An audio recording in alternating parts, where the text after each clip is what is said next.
Hello and welcome everyone to the channel, back with another video, and today we're gonna talk about Warcraft 3 Streamer Invitational that happened this weekend. I'm gonna give some of my thoughts about it, about the entire initiative hosted by Grubby, one of the greatest players of all time, not only in Warcraft 3 but I would say in esport overall.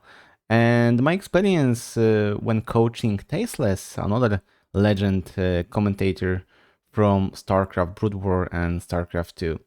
So, first of all, I will talk about Warcraft 3 Streamer Invitational and this entire initiative by Grubby. And I have to say that with all respect to Back to Warcraft and the W3 Champions team, because obviously we know that Back to Warcraft are the ones who basically supported Warcraft scene through the years with all those events hosted by them, commentating Warcraft 3 and just keeping it alive. W3 Champions saved Warcraft 3 after the disaster Reforged release with functional ladder and constant updates, improving the quality of multiplayer. But the single thing that Grubby is doing, and I will probably touch upon what he's doing in maybe another video, but this is arguably the best thing that happened since the announcement of Warcraft 3 Reforged, because it brings so much new audience to Warcraft 3, and it's just incredible how much positive things it brings, how much growth to entire scene. It's just amazing, right? In my opinion, it's arguably the best thing that happened, basically. So what is this entire initiative for those of you who don't know? Well, Grubby invited some really popular personalities to Warcraft 3 and just hosting those invitational tournaments. And the first one he did with some of, to my knowledge, OnlyFans players from World of Warcraft and some really big streamers like Tyler One and Soda Popin, for example. And the second one, the one that we'll talk about today, he invited a lot of either ex-pros or semi-pros or just pros from different RTS or support RTS games, I would say, to prepare for a tournament in Warcraft 3 and just bring new audience to that game. And it was incredible. And from those really cool webpage, he invited Sing Sing from Dota 2, Red Panda from Age of Empires, or it says from StarCraft as well, but I think he's from Age of Empires as well. Turin from the Total War. Yeah, I think this guy was Tommy K from Hearts of Iron, Lakari from Dota 2, and I think fighting games.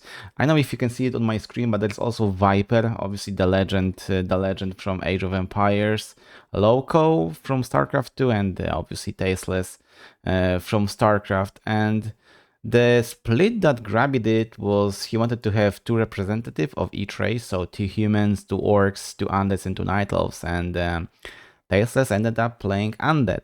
And when I saw the announcement of the Streamer Invitation, the another series, I was really excited for who is Grubby going to announce as a players. And when I saw Tasteless and then Undead, I was like, oh my god. Because for me personally, Tasteless is one of my idols. I always loved StarCraft 2 and StarCraft just by watching him and Artosis commentary. It was so much fun. And when I saw this opportunity of just helping him with the game, well, I just couldn't resist myself. So I emailed him and he agreed on coaching.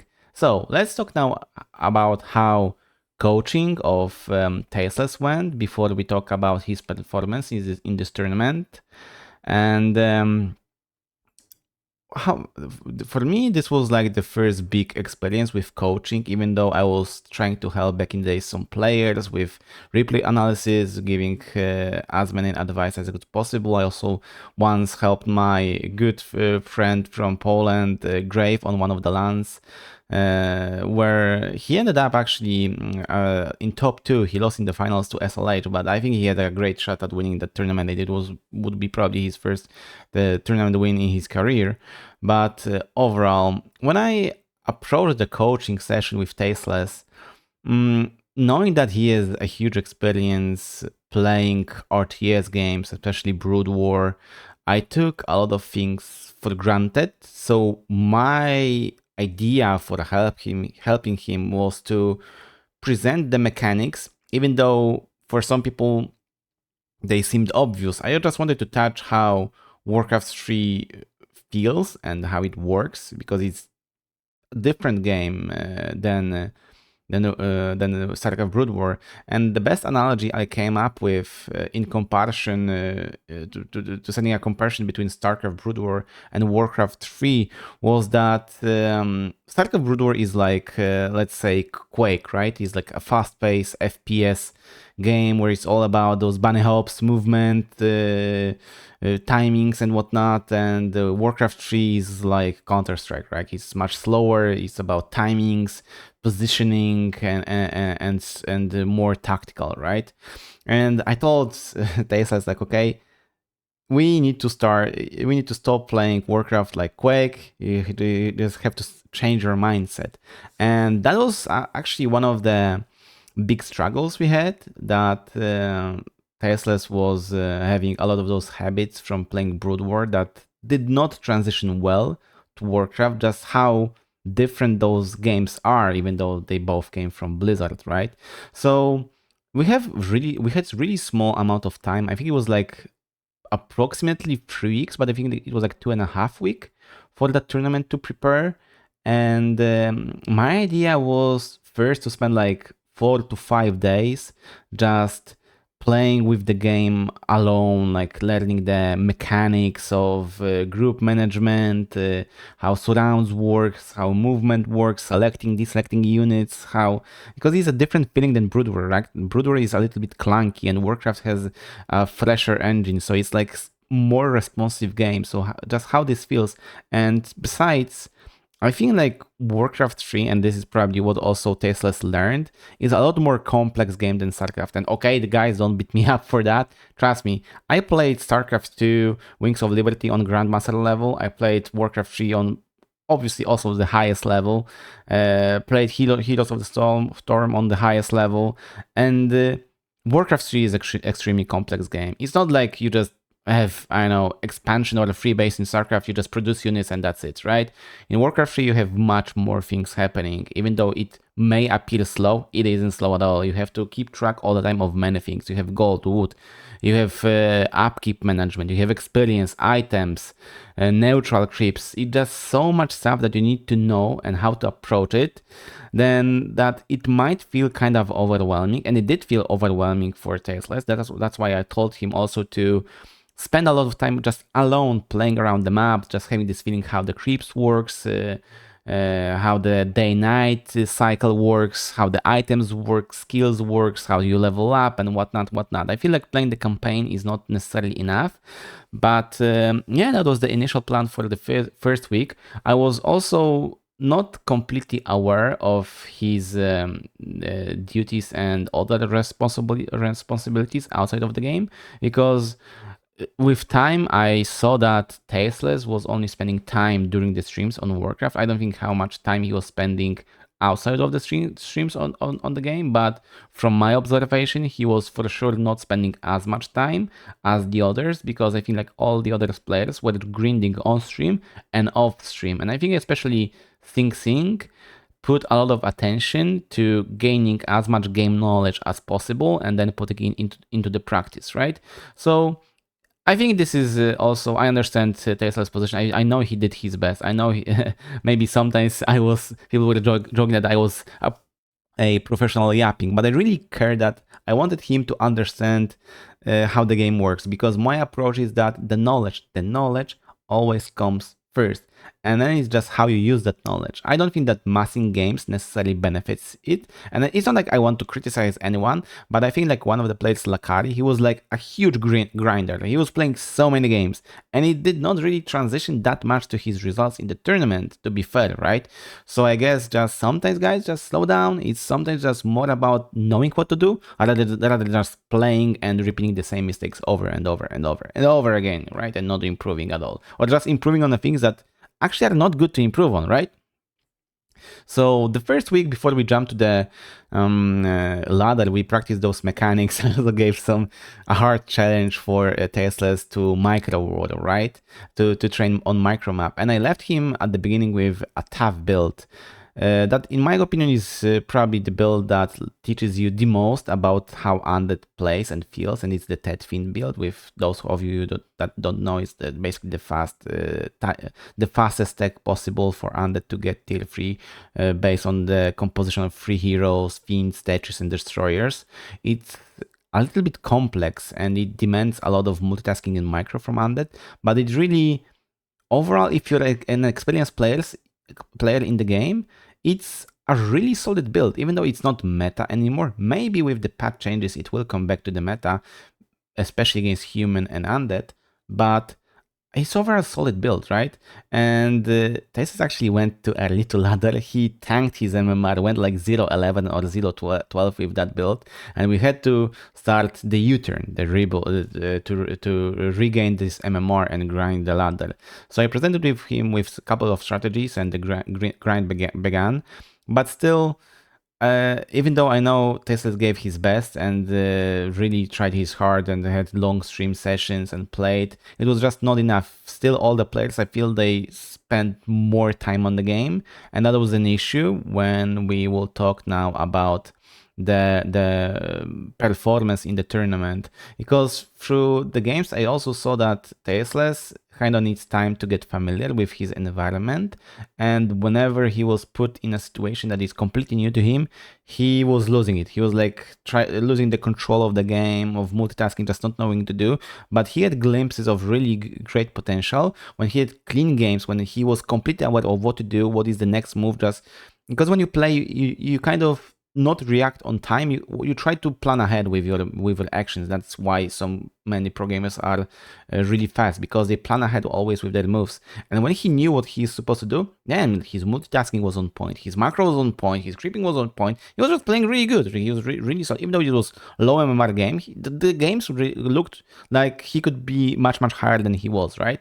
And also the results don't give that from the tournament. I think that even though, yeah, we're gonna jump to another point, like how Tasteless did in the tournament, and unfortunately, Tasteless finished in 7th and 8th place. And also, what is nice to mention is that this tournament had like a 10,000 prize pool. That's insane. That's like huge, and any pro player would like to have this kind of tournament. But that was a huge prize pool. So he finished in 7th and 8th. It was double elimination bracket, and in the first round he was faced with Red Panda, and yeah. the Farseer, Tasteless really hated the Farseer even before the best of 5 against Red Panda. But even though he lost all 3 here, I think in each and one of the games he was in a position that he could have won those games easily if he just corrected some of the mistakes that I was trying to help him live during the game, because I was also helping him during the game, just what to ban, what to play, what to correct and whatnot, just keeping his mindset focused on the game, not tilting and whatnot. But he didn't manage to correct them in those games. I think his best game was still the last map, the Springtime, where he had probably the best early games from all those 3 games. I won't go to the analyzing all those games, just gonna talk briefly about what happened. But yeah, I think just not being in a comfort zone, as you can say it, right? Just dealing with Farseer was an issue for Tasteless, where just this pressure from Red Panda, this is what also he mentioned in the interview, put pressure on Tasteless, and you could tell that he was kind of missing his macro, missing the decisions, and it was a big factor for Tasteless in that best of 5. And he went to the losers bracket to play against the winner of this entire tournament, Sing Sing, and everyone from the beginning was putting him as a favorite to tournament. In my personal take, I felt that Turin was the favorite to win this tournament, because when Grubby announced all the players, I was just checking how they play, and when I saw the first game of Turin, I was like, dude, that guy had to play Warcraft. There's no chance. Like, how he plays, he just knew how the game works, even though it was not high level, but I just knew that, okay, this guy had to play this game, and that's already a big advantage for him coming into the tournament. And actually, he said that when he was younger, he was playing Ring of Chaos on the Frozen Throne, so he had at least 2 to 3 years experience of playing the game, and it was already a value. As you can see, he finished second in the tournament. But I'm not going to analyze and say what happened in his games, but in particular, even though I watched the finals and try to help him in a small amount on his chat on Twitch when he was playing live. But let's talk about the second game that Tasteless played against Sing Sing. I could not have been there for him. I had some personal real life duties. And I know that from the stats, that was Tasteless' best matchup. So that was literally, even though he was playing arguably against the strongest player in the tournament, that was still his best games. And even though Sing Sing won 2-0, I think in both games Tasteless could have won easily, to be honest. Just small decisions, and he could have won that, and that would be game over for Sing Sing. Don't bash me, guys. I'm just, talking from my own experience. Tasteless knew what to do. He just made some wrong decisions in certain parts of the games that caused him to lose the game, but those were really good games from his side. Given the amount of time he spent on the game and the amount of games he played, that was still, in my opinion, great performance from him. So still, mad respects to you, Tasteless, that you gave your best. I think even though you didn't win a single map, that was still good showing from you. Don't listen to the people. I was also trying to explain people how this all worked. You had a lot of on your head. So yeah, thank you just for giving your best and just bearing with me, because I think that I was bombarding you with just tons of knowledge there. So yeah, that's the coaching, the entire thing with Tasteless, that was extremely fun for me. For me, I hope also that it was fun for him learning the game. I also talked with Grubby a lot about how to approach coaching with new players, and we exchanged some of our thoughts and experience. And yeah, that was like a huge learning experience for me as well. And it was really nice that Grubby approached me, and we talked a little about this whole thing. And I'm really, guys, I know that there will be more things like that. So here I recommend myself. I was an ex-pro player, one of the best Andes at my peak in Europe. So I just know my craft, right? If you want easy wins or good coaching, good practice, I'm here to help everyone. I announce myself. So yeah, that was basically the coaching of Tasteless in this tournament, and the result of Tasteless in this tournament as well. At the end, won by Sing Sing, right? But Turin, I think that he could have won the finals as well. He just kind of tunnel vision his strategy, that he was kind of too greedy, too risky to play against him, just to give viewers. And I think, to be fair, everyone expected kind of Sing Sing to pull this tournament and just win it after all. So yeah, well played, GG. He took $4,000 at the end, and I'm waiting for the next tournament by Grubby.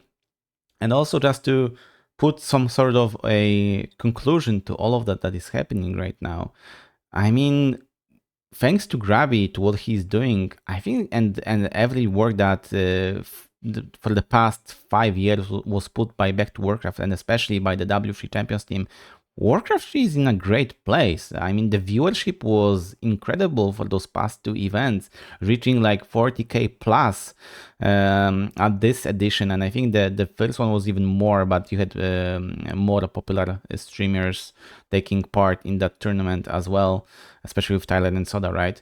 So I'm looking forward for the more. And I think that I would like to record a video why actually Warcraft 3 is a great game to play in 2025, because it's in a great state, guys. There's so much fun stuff to do with Warcraft, and I think that Warcraft 3 should be now focused just on kind of casual content like this, and it's fun, guys. Game is really fun, and I want you to try it. Just watch Grubby, watch maybe watch my videos. I will try to record also many videos for beginners and whatnot. So yeah, it was just super fun event, super fun thing that Grubby is doing.